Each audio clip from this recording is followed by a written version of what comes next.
Good evening. My name is Jessica Campbell. I'm from Gloucester County Institute of Technology's White Chapter, and this is my FCCLA Entrepreneurship project.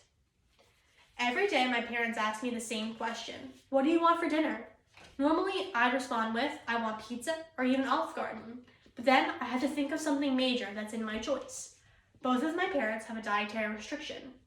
My mom has celiac disease, meaning she can't eat anything that contains gluten. Well, my dad is a type 1 diabetic, meaning he has to maintain a low blood sugar and has to follow a strict low-carb diet.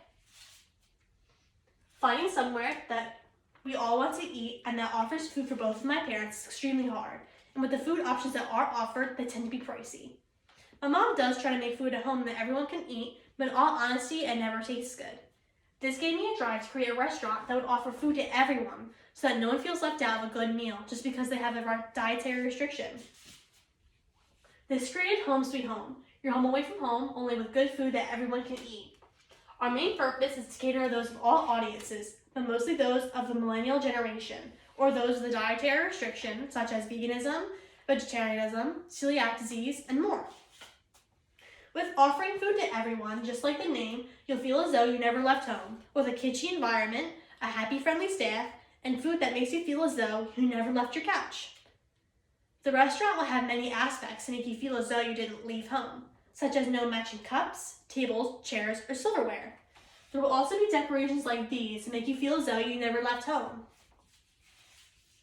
Home Sweet Home will operate from 11 a.m. to 9 p.m. Monday through Saturday to offer both lunch and dinner options.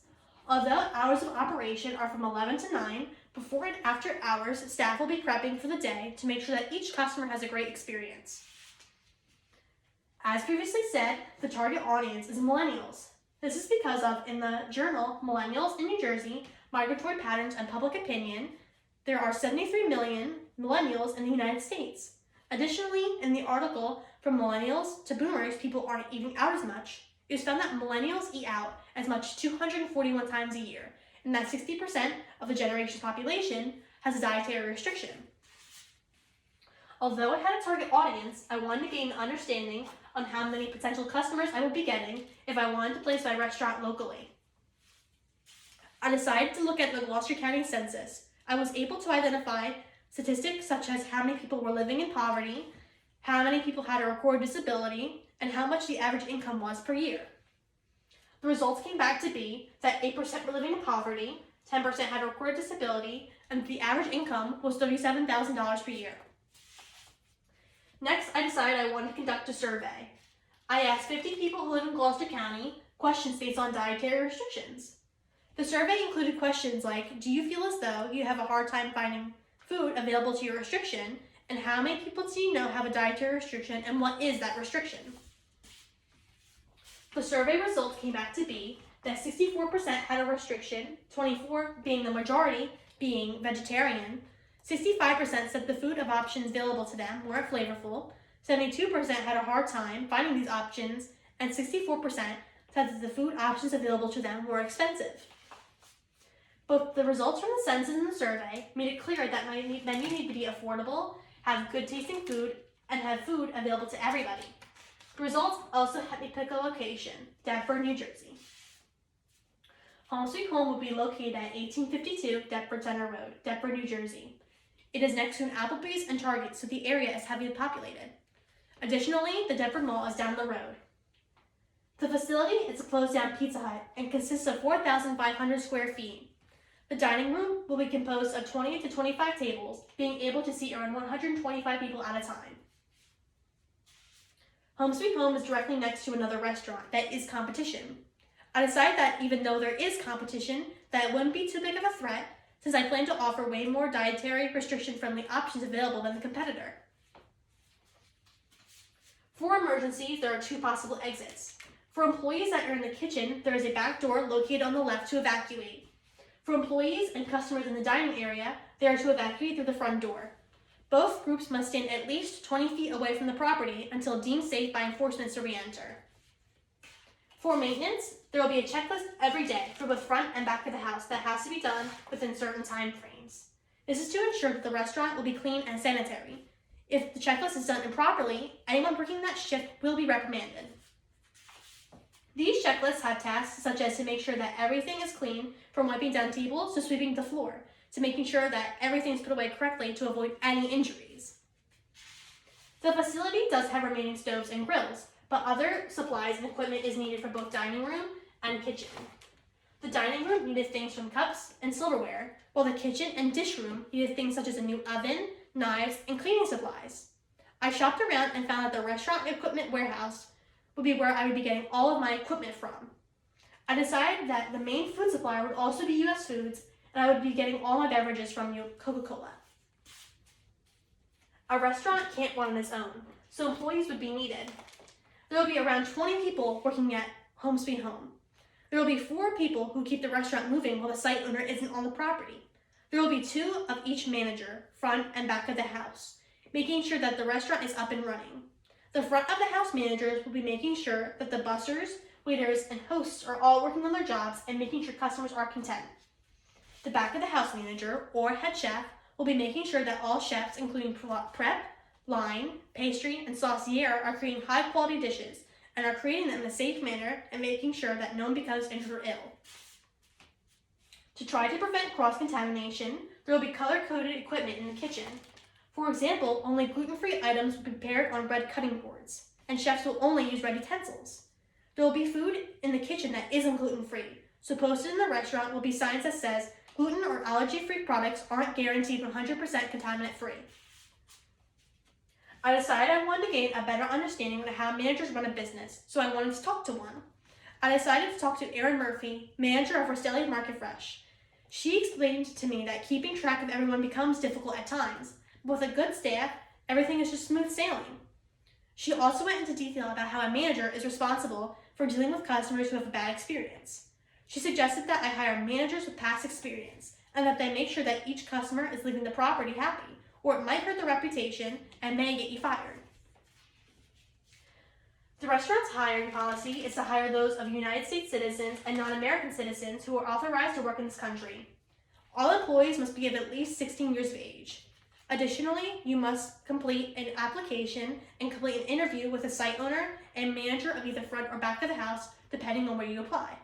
If you plan to work in the back of the house, you must acquire the ServSafe Food Handler certification. Salaries range from waiters getting $3.13 an hour to head chef getting $15. To ensure that all employees are doing their jobs correctly, each employee will be evaluated monthly on things such as initiative and communication skills.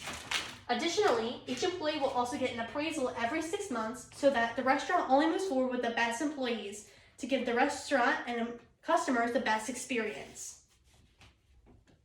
All employees must follow certain policies and procedures to ensure cleanliness throughout the restaurant. For example, hand washing will be strictly enforced.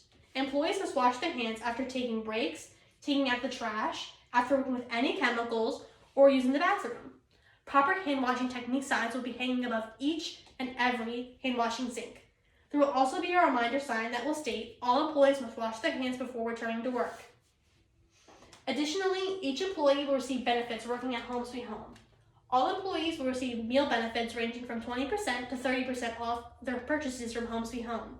Chefs will obtain paid time off and flexible scheduling, and managers will get insurance covering twice of their pay, including medical, vision, life, and dental. Now that I had employees, a running kitchen, and a facility, I had to price out how much the monthly cost would be. Payroll came out to be around $6,000, electric came out to be $1,250, gas came out to be $350, rent $2,583, water/sewer $1,000, food supply $2,500, and cable $250. The total monthly cost came out to be $9,000.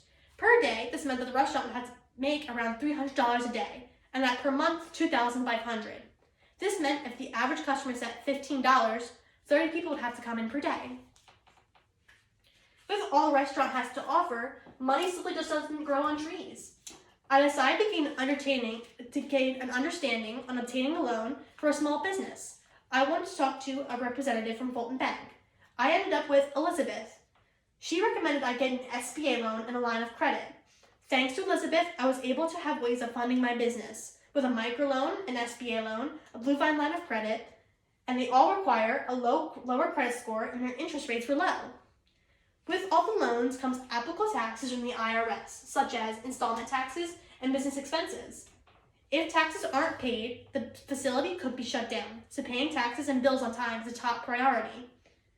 There are also tax forms such as a W-2 and a W-4 that must be filled out and can be obtained from the IRS website. The facility must follow certain laws, codes, and regulations in fire, health, zoning, environmental, insurance, and local accounting to ensure that no one becomes injured or ill. I talked to Mr. Kramer, a fire chief, who explained fire codes to me for a restaurant. He explained that there needs to be fire extinguishers on the facility, and that my employees need to be trained on what to do in the event of a fire. He also explained that each zone, such as suburban or rural, that there was different fire codes that need to be followed for safety reasons. Next, I talked to Erin Frombach, owner of Summit Cakery in Woodbury Heights. She talked to me about how workers' compensation and health inspectors work. She told me about how each county has different standards. In Gloucester County, there are satisfactory, unsatisfactory, and conditionally satisfactory. She said to always remain a satisfactory rating so that people feel comfortable eating at your restaurant, because one bad reputation could ruin your entire career. Now that my restaurant was ready to open, I decided my opening needed to be grand. Since the target audience is millennials, I felt that posting an ad on social media to promote the grand opening would be most ideal. Instagram and Facebook are the most used by millennials, and their prices were relatively low. According to articles, Facebook ads in 2019 and how much does it cost to advertise on Instagram, both prices are ranged on how many people view your ad. For Facebook, it's 27 cents per person, and Instagram, $2 a day to reach around 200 people. To reach 500 people on Facebook, it would be around $135, and to reach 600 on Instagram, it would be $6. The grand opening of Home Sweet Home will be held on May 15th, 2020. If you show your server your ad on your phone, you will get one free fountain drink. This will attract more customers and keep the flow going. I also chose to give away a free fountain drink because it's something that each customer will get, and since it's cheap, it won't hurt revenue too much. As previously said, the menu offers options for most dietary restrictions. On the menu, there are options that have sandwiches, vegetables, chicken, and desserts. In each category, there's at least one option for each dietary restriction we offer, including vegan, vegetarian, celiac, pescatarian, and lactose-free. At the bottom of the menu will be a code that coordinates with the options that everyone can eat. Overall, this project has taught me many things, like running a business isn't an easy task or one you can start doing overnight. It takes a lot of time and motivation. There were some hard times in the project, for example, no one taking me or my project seriously and wanting to talk to me. With all the information I gathered, I was able to create a small business. I decided to put all my newfound knowledge towards my future goal of owning my own restaurant someday. Creating Home Sweet Home was a challenge, and although it was difficult at times, it proved to be all worth it when I figured out it was something that I want to do long term. Are there any questions, comments, or concerns? Thank you for listening.